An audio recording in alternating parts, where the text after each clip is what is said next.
All right, we're doing Pythagorean, and we are looking at what is going to be a leg and a hypotenuse. The reason why we know it's a leg and a hypotenuse is because your hypotenuse sits across from the right angle, and the legs are what form the right angle.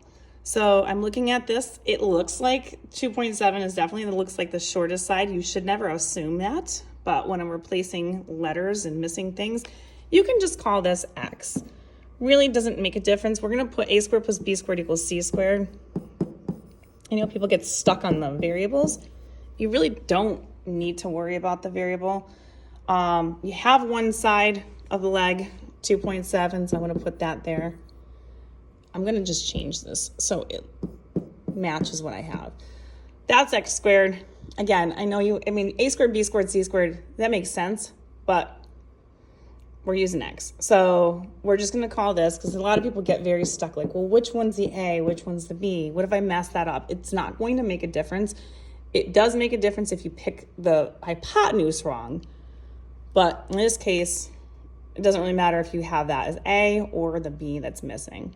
And then your c is 6.5, and we're going to square that. Okay, so now we have this, and we're just going to go ahead and square the numbers. 2.7 times 2.7 gives me 7.29 plus my x squared.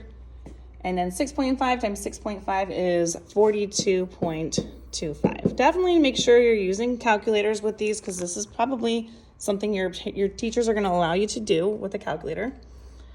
Every basic scientific calculator you should be able to do this with.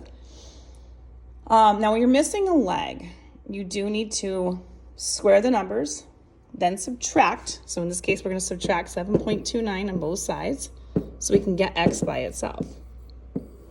This is some basic algebra. This is going to cancel. We're going to be left with x squared. You're always going to have positive numbers for these. I do know that square rooting is technically a positive or a negative number, but when we're doing side lengths, you really can't have negative numbers for these. So all of these will be positives. And when we subtract, we end up with 34.96. My board's acting funny, so there we go. All right, now we have to do the final step, which is the square root, because we have to make sure that the square is undone. So that is how to undo it, by square rooting something. And when I do, actually I'm going to do this. This should be approximately, we're doing to the nearest 10th. So when I square root 34.96, we get approximately 5.9. Now we are not given any kind of units of measure, so we can just leave this like that, and we're good to go. If you want more questions like this, find them on my YouTube, Instagram, and TikTok. YouWantAlgebra. These are all located under the playlist of Pythagorean theorem.